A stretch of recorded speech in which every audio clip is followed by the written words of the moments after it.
کہ میری ذات وہ ہے جس نے رسول کو ہدایت اور دین حق کے ساتھ بھیجا ہے تاکہ اس دین کو تمام ادیان باطلہ پر غالب کر دیا جائے۔ فرمایا اس بات پر میں خدا خود ہی گواہ کے طور پر کافی ہوں۔ میں بھیجنے والا ہوں، میرا رسول آنے والا ہے، تو میں بھیجنے والا خود خدا اس بات پر بطور گواہ یہ اعلان کر رہا ہوں کہ میں نے بھیجا اور اسی مقصد کے لیے بھیجا ہے کہ میرا یہ رسول میری طرف سے ملنے والے اس دین حق کو، ہدایت کی روشنی جو میں نے انہیں ساتھ عطا کی ہے، اس کی روشنی میں اس دین حق کو دنیا کے سب باطل نظاموں پر غالب کر دے۔ تو ناظرین مکرم، اس آیت کریمہ پر اگر غور کیا جائے تو مجھے جو بات سمجھ میں آتی ہے اور وہ حق بات ہے کہ اللہ کا منشا یہ ہے، اللہ کی رضا اس بات میں ہے، اس کی چاہت یہ ہے، اس کی خواہش یہ ہے کہ وہ دین حق جس دین کو اس نے دین اسلام کی کہا ہے، اور خود فرمایا ان الدین عند اللہ الاسلام، کہ اللہ کے نزدیک دین صرف اسلام ہی ہے، وہ اسلام جو اللہ تعالیٰ نے بطور دین اپنے محبوب کو ہمارے لیے عطا کر کے بھیجا۔ اللہ چاہتا ہے کہ وہ دین حق اس کے رسول مکرم صلی اللہ علیہ وسلم کے ذریعے دنیا کے سب باطل نظاموں پر غالب آ جائے۔ تو گویا اللہ کا منشا اس دین کے غلبہ میں ہے،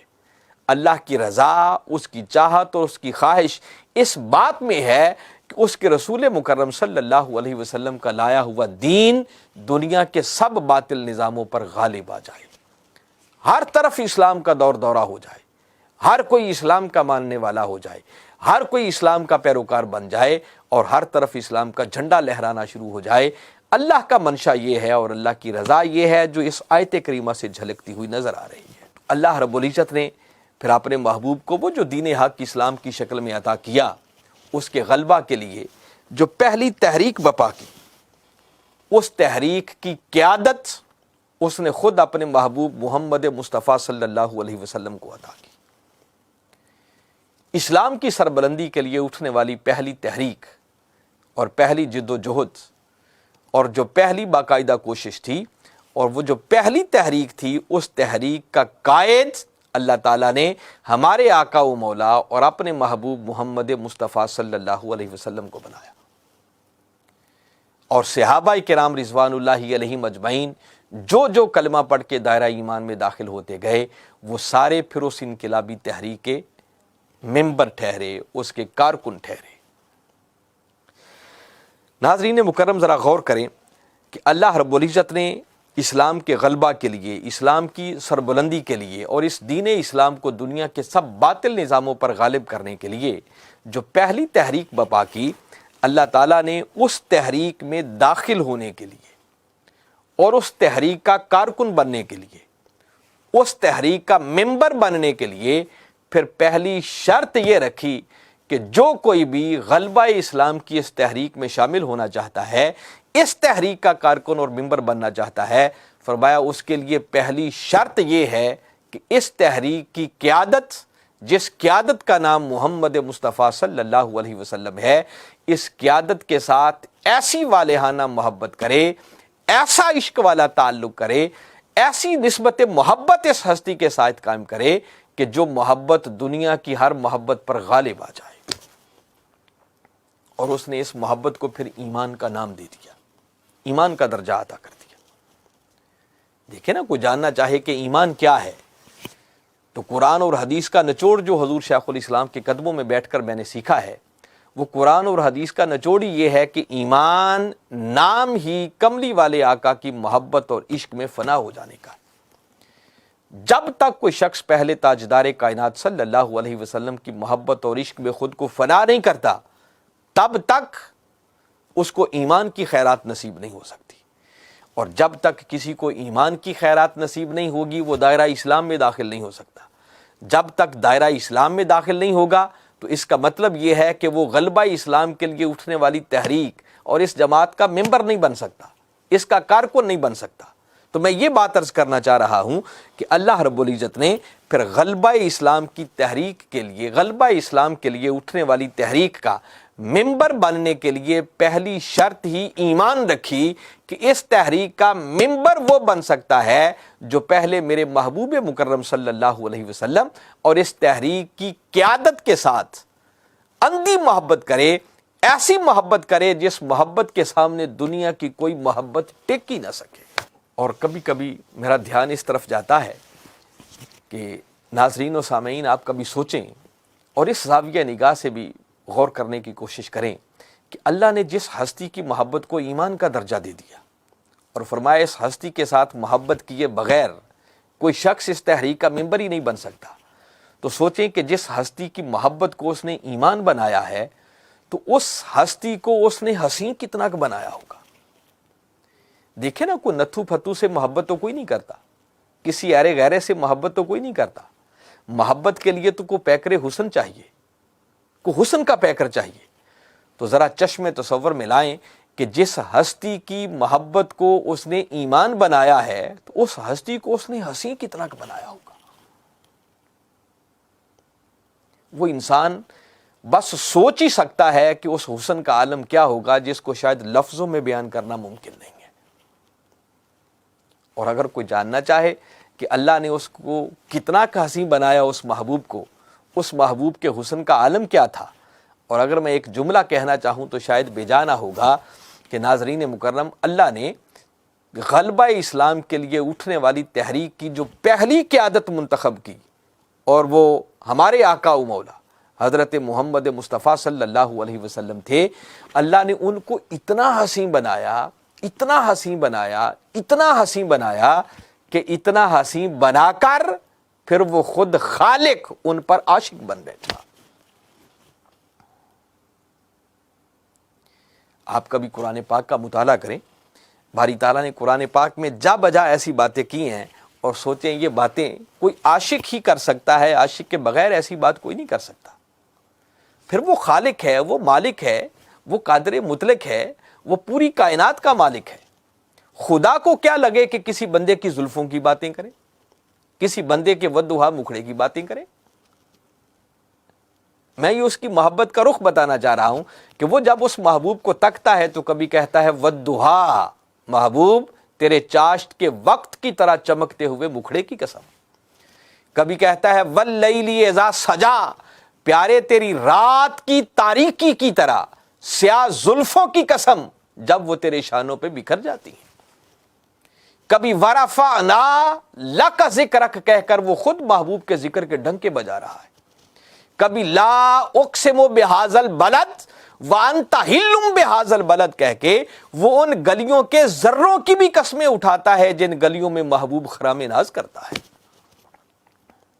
کبھی والعادیات دبہن فالموریات قدحن فالمغیرات صبحن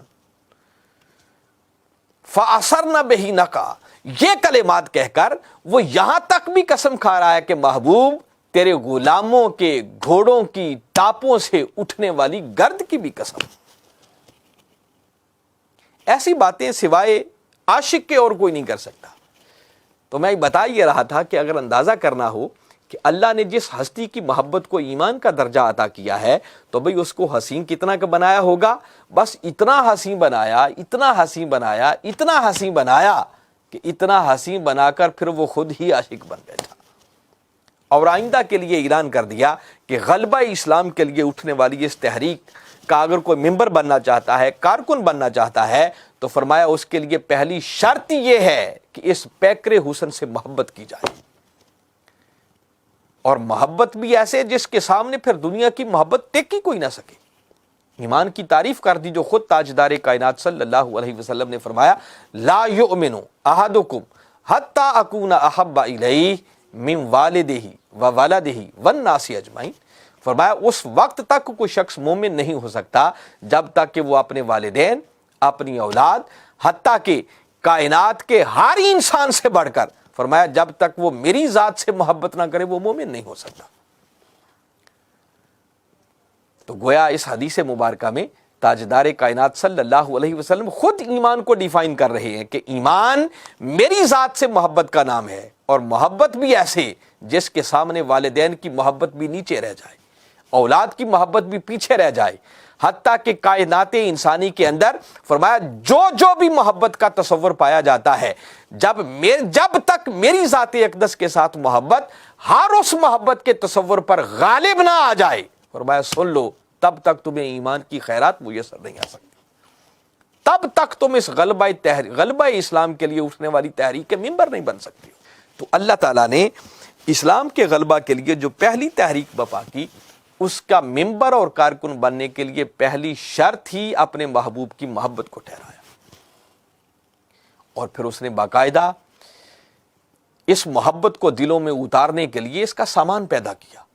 اس نے جا بجا قرآن پاک کے اندر اپنے محبوب کی شانیں بیان کی، محبوب کی عظمتیں بیان کی۔ بھئی یہ شانیں اور عظمتیں اس لیے بیان کی جاتی ہیں تاکہ سننے والے کے دل میں اس ہستی کی عظمت بیٹھے، اور جب تک عظمت دلوں میں نہیں بیٹھے گی تب تک کوئی کسی سے محبت کر نہیں سکتا۔ تو میں جیسے عرض کر رہا تھا کہ کبھی ورفعنا لک ذکرک کہہ کر وہ خود محبوب کے عظمت کے ڈنکے بجا رہا ہے، ذکر کے ٹرچے کر رہا ہے۔ کبھی سورہ احزاب میں اپنے محبوب سے مخاطب ہو کر فرماتے ہوئے وہ قیامت تک آنے والے اہل ایمان کو یہ سنانا چاہ رہا ہے کہ سنو میرے محبوب کا مقام کیا ہے۔ فرمایا یا ایھا النبی انا ارسلناک شاہدا ومبشرا ونذیرا وداعیا الی اللہ باذنہ وسراجا منیرا۔ کبھی وہ اسی قرآن میں بتانا چاہ رہا ہے کہ لوگوں اس محبوب کی عظمت کا اندازہ کرنا چاہو تو شان یہ ہے فَإِنَّكَ بِأَعْيُنِنَا، ہم ہر وقت اپنے محبوب کو تکتے رہتے ہیں، محبوب ہماری نگاہیں ہر وقت تجھی پر لگی رہتی ہیں۔ کبھی وہ اسی قرآن کے ذریعے سننے والوں کو بتانا چاہ رہا ہے کہ اس محبوب کی عظمت کا اندازہ کرنا چاہو، سنو اس محبوب کی عظمت کا عالم یہ ہے کہ یہ محبوب جدھر کو رخ پھیر دے ہم کعبہ بھی ادھر ہی بنا دیتے ہیں۔ کبھی فلا و ربک کہہ کر وہ سمجھانا چاہ رہا ہے محبوب تیرے بنانے والے کی قسم، تیرا پیکر حسن تراشنے والے کی قسم، تیرا والضحیٰ مکھڑا نکھارنے والے کی قسم، اور تیری زلف واللیل سنوارنے والے کی قسم جس نے تجھے اتنا حسین بنایا ہے۔ وہ محبوب کی عظمت کے ڈنکے بجا رہا ہے۔ کبھی وہ قرآن پاک میں اعلان کر رہا ہے من یطع الرسول فقد اطاع اللہ، جس نے مصطفیٰ کی اطاعت کر لی سمجھو اس کی اللہ کی اطاعت ہو گئی۔ محبوب کی عظمت کو بتا رہا ہے۔ پھر وہ بتانا چاہ رہا ہے کہ لوگوں اللہ سے محبت کرنا چاہتے ہو تو اللہ کی محبت کا راستہ بھی اسی محبوب کی محبت ہے۔ قل ان کنتم تحبون اللہ فاتبعونی یحببکم اللہ۔ کہیں فرمایا ان الذین یبایعونک انما یبایعون اللہ ید اللہ فوق ایدیہم، محبوب یہ جو تیرے ہاتھ پر بیعت کر رہے ہیں یہ تیرے ہاتھ پر نہیں، یہ خدا کے ہاتھ پر بیعت کر رہے ہیں۔ کہیں فرمایا وما رمیت اذ رمیت ولکن اللہ رمی، محبوب یہ جو تو نے کنکریاں پھینکی ہیں یہ تو نے نہیں بلکہ یہ تو تیرے رب نے پھینکی ہیں۔ تو مصطفیٰ کے عمل کو اپنا عمل قرار دے دیا، کملی والے آقا کی بیعت کو اپنی بیعت قرار دے دیا، ان کی اطاعت کو اپنی اطاعت بنا دیا، ان کی محبت کو اپنی محبت قرار دے دیا۔ واللہ ورسولہ احق ان یرضوہ، فرمایا جس نے میرے مصطفیٰ کو راضی کر لیا بس سمجھو اس نے خدا کو راضی کر لیا۔ تو محبوب کی رضا کو اس نے خود اپنی رضا بنا دیا۔ کہیں فرمایا وما ینطق عن الہوی ان ہوا الا وحی یوحی، فرمایا زبان تو میرے مصطفیٰ کی ہے مگر لوگوں سن لو بولتا اس سے خدا ہے۔ فرمایا جب جس لمحے جو لفظ میرے مصطفیٰ کی زبان سے نکل جائے بس سمجھو وہی اللہ کی وحی ہے۔ تو یہ سارے پہلو اور یہ سارے اینگلز بتا رہے ہیں کہ اللہ تعالیٰ اپنی محبوب کی نشانوں کو عظمتوں کو بتا کر در حقیقت وہ ماحول پیدا کر رہا ہے کہ لوگوں کے ذہنوں کے اندر اس کے محبوب کی عظمت بیٹھے اور وہ اس محبوب سے محبت کرنے والے بنے، چونکہ محبت کریں گے تو تبھی ان کو ایمان ملے گا، اور جب ان کو ایمان کی خیرات ملے گی تو غلبہ اسلام کے لیے اٹھنے والی اس تحریک کے وہ ممبر بنتے جائیں گے، اور جتنے زیادہ ممبر اور کارکن بنتے چلے جائیں گے اتنے ہی اسلام کے غالب آنے کے امکانات روشن سے روشن تر ہوتے چلے جائیں گے۔ گویا جس سے ایک سبق ہمیں یہ ملتا ہے کہ حاضرین مکرم اس وقت تک کوئی صحیح معنوں میں غلبہ اسلام کی تحریک کا ممبر نہیں بن سکتا ہے جب تک کہ پہلے وہ سچے اور سچے دل سے تاجدار کائنات صلی اللہ علیہ وسلم سے محبت اور عشق والا تعلق قائم نہیں کرتا۔ اور پھر ناظرین مکرم اس نے صرف محبت ہی کی بات نہیں کی، دیکھیں وہ خالق ہے، مالک ہے،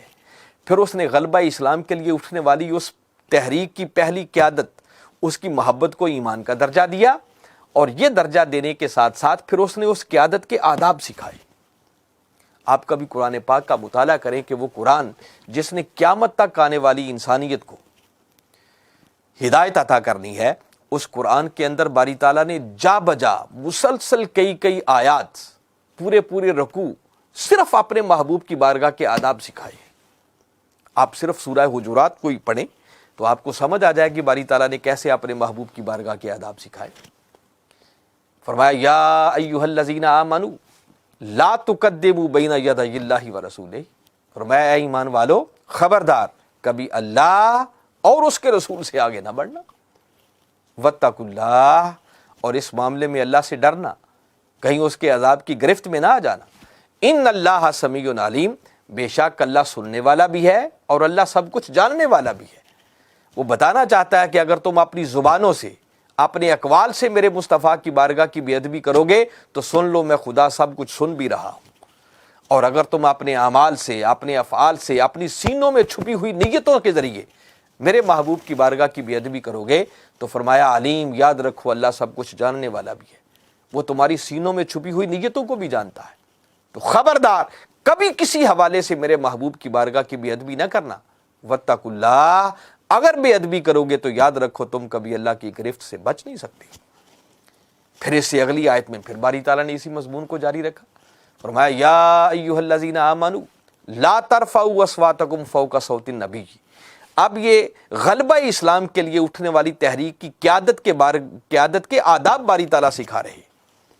کہ قیادتوں کے آداب کیا ہوا کرتے ہیں، کارکن کو کیسا ہونا چاہیے، قیادت کے ساتھ کیسا تعلق ہونا چاہیے۔ تو غلبہ اسلام کے لیے اٹھنے والی تحریک کے جو پہلے کارکن تھے، باری تعالیٰ ان کو اس قیادت کے آداب سکھا رہے۔ فرمایا ایمان والو دیکھو کبھی تمہاری آواز بھی اس قیادت کی آواز سے اونچی نہیں ہونی چاہیے۔ وَلَا تَجْهَرُوا لَهُ بِالْقَوْلِ كَجَهْرِ بَعْضِكُمْ لِبَعْضٍ، فرمایا کبھی اپنے جیسا سمجھ کر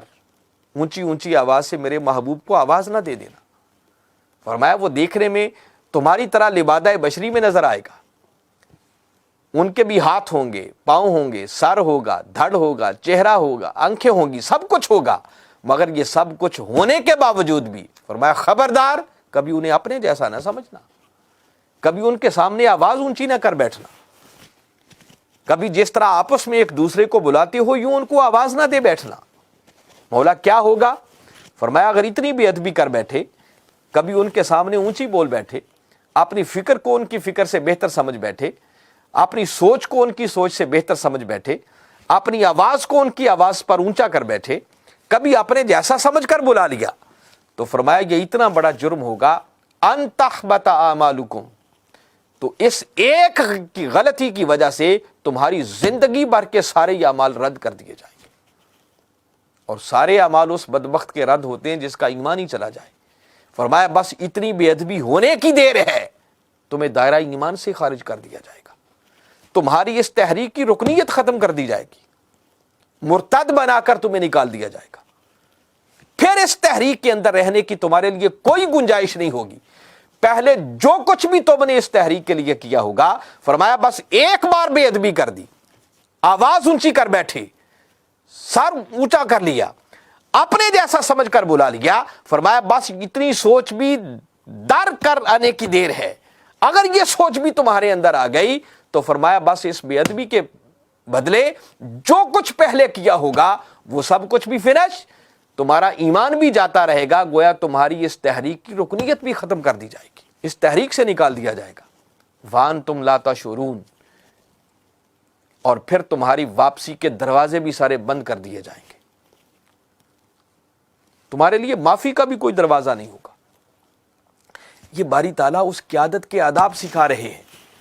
اور یہ اس قیادت کے آداب سکھا کر قیامت تک غلبہ اسلام کے لیے اٹھنے والی تحریکوں کی قیادتوں کا مقام کیا ہوتا ہے اور ان کے کارکنوں کو اپنی قیادتوں کے ساتھ کیسا ہونا چاہیے، باری تعالیٰ ایک پورا لائحہ عمل دے رہے ہیں جس پر بڑی تفصیل سے بات کرنے کی ضرورت ہے۔ تو باری تعالیٰ نے بتا دیا کہ سن لو، اس قیادت کا ادب یہ ہے آواز بھی اونچی نہ ہو، کبھی اپنے جیسا بھی نہ سمجھنا، اپنی فکر اور سوچ کو ان کی سوچ سے بہتر نہ سمجھنا، ورنہ تمہاری رکنیت اور تمہاری ممبرشپ ہی ختم کر دی جائے گی۔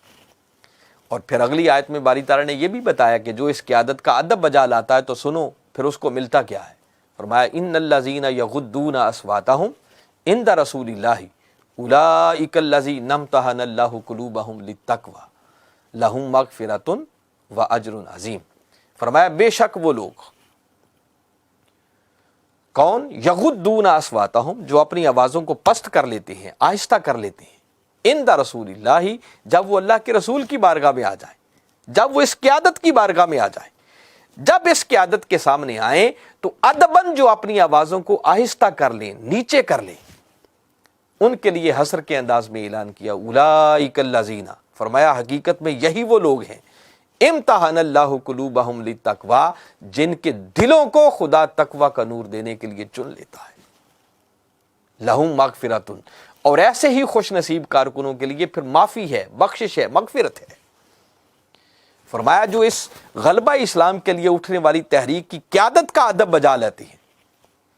تو فرمایا اگر ان سے کہیں کوئی کمی کوتاہی بھی ہو جائے، کوئی اور غلطی بھی ہو جائے، تو فرمایا اس ادب کے صدقے ان کی کمیوں کوتاہیوں کو بھی معاف کر دیا جاتا ہے۔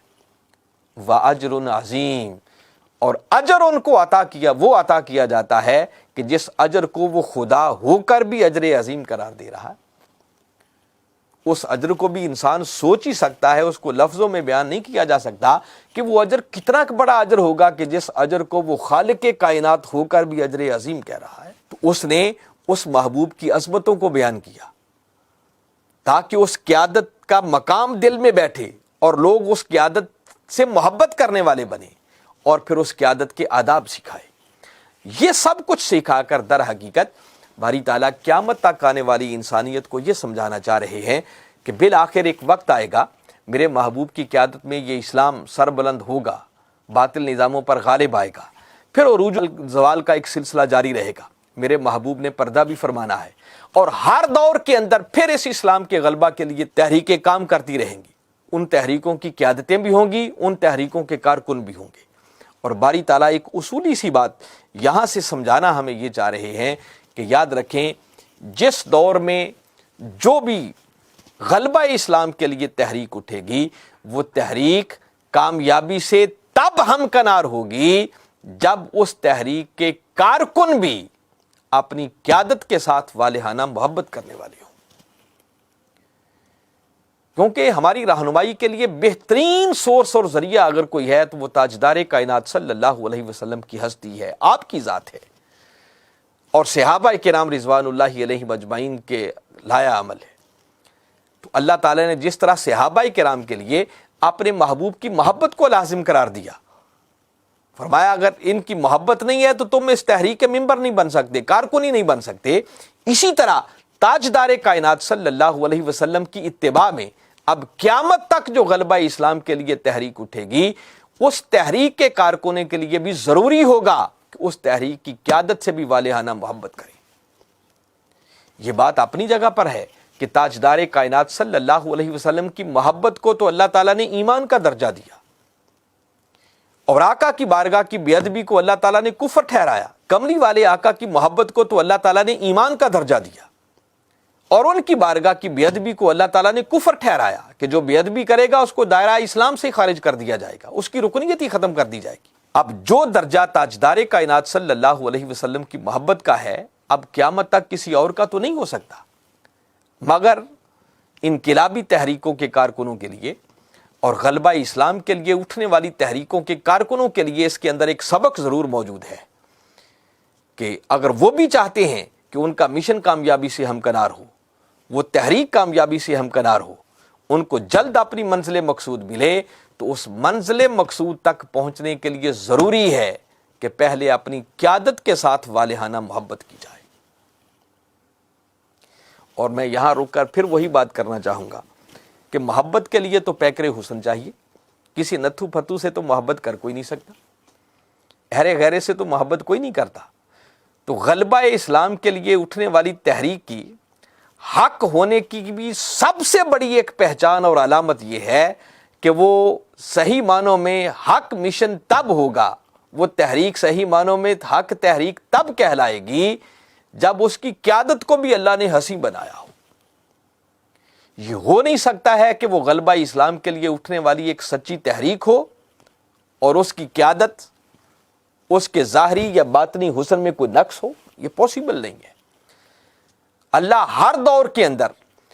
جس ہستی کو بھی غلبہ اسلام کی تحریک کی قیادت کے لیے منتخب کرے گا، اس قیادت کو ظاہری طور پر بھی حسین بنائے گا اور اس کو باطنی طور پر بھی حسین بنائے گا۔ اس بات پر ہم جتنا بھی اللہ کا شکر ادا کریں میں سمجھتا ہوں کم ہے۔ الحمدللہ اس دور کے اندر جس تحریک کے ساتھ ہم وابستہ ہیں، جس تحریک کا نام تحریک منہاج القرآن ہے، یہ تحریک از اول تا آخر یہ غلبہ اسلام کی تحریک ہے، اسلام کی سربلندی کی تحریک ہے۔ آپ 80s کے دور کا لٹریچر بھی اٹھا کر پڑھ لیں تو مصطفی انقلاب کی تعریف، مصطفی انقلاب کی ایک ہی تعریف لکھی ہوتی تھی کہ مصطفی انقلاب کیا ہے؟ مصطفی انقلاب در حقیقت نام ہے تبلیغ دین حق کا، اصلاح احوال امت کا، تجدید و احیاء دین کا اور غلبہ دین حق کی بحالی کا۔ 80s کے دور میں بھی یہی تعریف تھی، اور آج وقت گزرنے کے ساتھ ساتھ یہ چیزیں اپنی جگہ پر قائم ہیں، اور اس کے ساتھ پھر 2-3 چیزوں کا اور اضافہ کیا، جس کے اندر پھر شعور کی بیداری ہے، پھر علم کا فروغ ہے، یہ چیزیں ساتھ مزید ایڈ کر کے پھر اتحاد امت ہے، یہ ملا کر یہ چیزیں در حقیقت مصطفی انقلاب کہلاتی، جس کا مطلب یہ ہے کہ منہاج القرآن در حقیقت غلبہ دین حق کی بحالی کی تحریک ہے، اسلام کی سربلندی کی تحریک ہے، اور یہ پریکٹیکلی ہماری زندگی گزر گئی ہے۔ ہم دیکھ رہے ہیں کہ یہی سارے کام ہیں جو تحریک منہاج القرآن کر رہی ہے۔ اس صدی کے اندر جو کام تبلیغ دین حق کا تحریک منہاج القرآن نے کیا ہے اور حضور شیخ الاسلام نے کیا ہے، وہ اس صدی کے اندر اپنی مثال آپ ہے۔ دروس قرآن سے آپ نے اس تبلیغ کا آغاز کیا، اور پھر ملک کے طول و عرض سے نکل کر دنیا میں شرق سے لے کر غرب تک، اینڈ آف دا ورلڈ تک آقا کے دین کے اس پیغام کو پہنچایا۔ اور پوری دنیا کے اندر اس وقت آپ کے 100 سے زیادہ ممالک کے اندر تنظیمی نیٹ ورک کا قائم ہونا، بڑے بڑے اداروں کا قائم ہو جانا، پھر باقاعدہ وہاں پر اسکالرز کا چلے جانا، وہاں خدمات انجام دینا، اور سوشل میڈیا پر آپ کے خطابات کا چلنا، اور پھر آپ کی 1000 سے زیادہ تصانیف کا آ جانا، اور پھر آپ کے لیکچرز جو پوری دنیا کے اندر صبح و شام گونجتے رہتے ہیں۔ آپ کسی سرچ انجن پر چلے جائیں، صرف ڈاکٹر طاہر القادری لکھیں، صرف منہاج القرآن لکھیں، آپ لکھیں گے 1000 آپ کے لیکچر آپ کے سامنے آ جائیں گے، اتنے خطابات آ جائیں گے کہ آپ زندگی بھر بھی اگر سنتے رہیں تو شاید وہ خطابات ختم نہ ہو سکے۔ تو تبلیغ دین حق کا فریضہ اس صدی کے اندر جو منہاج القرآن نے انجام دیا ہے، وہ اپنی مثال آپ ہے۔ اصلاح احوال امت کا جو فریضہ اس صدی کے اندر منہاج القرآن کی تحریک نے انجام دیا ہے، وہ اپنی مثال آپ ہے۔ انڈیا کے اندر مجھے جانے کا موقع ملا، وہاں کے لوگ محبت سے مجھے ملتے، اور ایک ہی جملہ ان کی زبان پر ہوتا تھا کہ حضرت جی کو ہمارا سلام کہنا، اور کہنا کہ آپ نے ہماری نسلوں کے ایمانوں کو بچا لیا۔ آپ لوگ کبھی سوچیں، اس دور کے اندر اگر ڈاکٹر طاہر القادری نہ ہوتا، تحریک منہاج القرآن نہ ہوتی، تو معلوم نہیں ہے ہم بھی بدعقیدگی کے کس سیلاب میں بہہ گئے ہوتے۔ آج یہ جو ہمارا ایمان محفوظ ہے، ایمان محفوظ اور عقیدہ محفوظ بھی صرف اسی لیے ہے کہ اس صدی کے اندر ہمیں حضور شیخ الاسلام پروفیسر ڈاکٹر محمد طاہر القادری مدہ ظلہ العالی کی رہنمائی ملی ہے، ان کی قیادت ملی ہے، ان کے قدموں سے ہم جڑے ہوئے ہیں۔ یہ ان کے قدموں سے جڑنے کی خیرات ہے کہ آج ہمارا عقیدہ اور ایمان محفوظ ہے، یہ انہی کا مرہون منت۔ پھر تحریک منہاج القرآن اس صدی میں بجا طور پر تجدید کا کام کر رہی ہے، یہ ایک تجدیدی تحریک ہے، اور حضور شیخ الاسلام بجا طور پر اس صدی کے مجدد ہیں۔ مجدد کسی کے کہنے سے نہیں بنتا، مجدد کا کام بتاتا ہے کہ اس صدی کا مجدد کون ہے۔ اس صدی میں حضور شیخ الاسلام نے جو خدمات انجام دی ہیں، جس فتنے نے، جس مسئلے نے سر اٹھایا ہے، اس پر اگر دو ٹوک طریقے سے قرآن اور حدیث سے دلائل دے کر اس فتنے کو اگر کلا کما کیا ہے، تو اس صدی کے اندر اس ہستی کا نام ڈاکٹر محمد طاہر القادری ہے۔ ہر مسئلے کا حل آپ نے اس صدی کے اندر دیا ہے۔ پھر اتنی کتابیں آپ دیکھیں نا، صرف عرفان القرآن کے ترجمے کو لے لیں جو اس وقت میرے سامنے ہے تو یہ ایک تجدیدی شان کا حامل ترجمہ ہے۔ آپ کی سیرت الرسول کو لے لیں 14 جلدوں کے اندر، اور بالخصوص اس کی پہلی 2 جلدیں جو مقدمہ سیرت الرسول کے عنوان سے ہیں، یہ ایسا سیرت پر آپ کا کام ہے کہ 14 صدیوں کے اندر شاید اس نہج پر سیرت پر لکھا ہی نہیں گیا ہے۔ علمی ذوق رکھنے والے لوگ ان دونوں کتابوں کا ضرور مطالعہ کریں۔ کتاب التوحید 2 جلدوں پر مشتمل تجدیدی شان کی حامل آپ کی کتاب ہے۔ حدیث پر آپ نے جو کام کیا ہے، 6 صدیوں کے بعد حدیث پر ہونے والا یہ کام ہے جو آپ نے نئی ابواب بندی کی ہے، ابواب کے تراجم جو آپ نے قائم کیے ہیں، یہ وہ محدثانہ کام ہے جو آپ نے 6 صدیوں کے بعد دوبارہ کیا ہے۔ اور آپ کم و بیش کوئی 40 جلدوں پر مشتمل حدیث کا انسائکلوپیڈیا آ رہا ہے، وہ آپ کا ایک بہت بڑا مجددانہ کام ہے۔ پھر آپ کا قرآنی انسائکلوپیڈیا، تجدیدی شان کا حامل آپ کا وہ انسائکلوپیڈیا ہے۔ پھر اس کے علاوہ آپ کی سینکڑوں کتابیں ہیں، اور آپ نے ہر مسئلے کا حل گویا اس صدی کے اندر دینا، یہ بتاتا ہے کہ اس صدی کے مجدد اگر کوئی ہے تو وہ ڈاکٹر محمد طاہر القادری ہے۔ اور یہ تحریک اس بات میں شک ہی نہیں ہے کہ یہ تاجدار کائنات صلی اللہ علیہ وسلم کے لائے ہوئے دین کی سربلندی کے لیے کام کرنے والی تحریک ہے۔ مگر میں بتا یہ رہا تھا کہ یہ تو ہماری خوش نصیبی کہ ہم اس غلبہ اسلام کی بحالی کے لیے اٹھنے والی تحریک کے ممبر ہیں، مگر اگر چاہتے ہیں کہ ہم جلد اپنی منزل کو حاصل کریں، منزل مقصود تک پہنچیں، اور یہ تحریک کامیابی سے ہمکنار ہو، مصطفی انقلاب کا سویرا طلوع ہو، 4 دانگے عالم اسلام کا جھنڈا لہرانا شروع ہو جائے، تو اس کے لیے ہم کارکنان کے لیے ضروری ہے کہ پہلے قیادت کے ساتھ والہانہ محبت کریں۔ اور اس تحریک کے حق ہونے کی سب سے بڑی دلیل یہ ہے کہ اللہ تعالیٰ نے ہمارے قائد کو ظاہری طور پر بھی حسین بنایا ہے اور باطنی طور پر بھی حسین بنایا ہے۔ جن سے محبت کیے بغیر چارہ ہی نہیں ہے۔ وہ ٹی وی پر بیٹھ کر حسن نثار نے کہا تھا نا کہ ڈاکٹر طاہر القادری ہمارے کلاس فیلو ہیں، کالج فیلو ہیں، مگر عجیب بات ہے کہ وقت کے ساتھ، عمر کے ساتھ ہر کسی کا حسن ڈھلتا ہے، مگر طاہر القادری ایک ایسی شخصیت ہے کہ جیسے جیسے عمر بڑھ رہی ہے ان کا حسن نکھرتا ہی چلا جا رہا ہے۔ تو اللہ تعالیٰ نے ظاہری طور پر بھی ان کو حسین بنایا ہے، اور باطنی طور پر بھی آپ کو ایسی سیرت، ایسا کردار عطا کیا ہے کہ جو ایک بار آپ کی صحبت میں آ جاتا ہے بس پھر وہ ہمیشہ آپ ہی کا ہو جاتا ہے۔ تو ایک اس قیادت کے ساتھ والہانہ محبت، اور دوسرے ان کے مقام و مرتبہ کو سامنے رکھتے ہوئے ان کے آداب کو ملحوظ خاطر رکھیں۔ کبھی قیادت کو اپنے جیسا نہ سمجھیں۔ ہم چھوٹی چھوٹی باتوں پر پریشان ہو جاتے ہیں، یہ کیوں ہو گیا، ایسا کیوں ہو گیا، ایسا کیوں ہو گیا۔ نہیں، جہاں تک قیادت دیکھ رہی ہوتی ہے وہاں تک کارکن کی نگاہ نہیں جا سکتی۔ کوئی بات ہماری سمجھ میں آئے یا نہ آئے، بس سمجھ آ جائے تو اچھی بات ہے، اللہ کا شکر ادا کریں، اور اگر کبھی کوئی بات سمجھ میں نہ آئے تو بس اتنا دھیان کر کے اور اس بات کی طرف توجہ کر کے اپنے دل کو مطمئن کر لیا کریں کہ وہ میری قیادت ہے، مجھے سمجھ آئے یا نہ آئے، بس میرے قائد کا فیصلہ ہے، یقیناً مجھے سمجھ نہیں آ رہی مگر اس میں کوئی نہ کوئی حکمت ضرور ہوگی جو انہوں نے فیصلہ کیا۔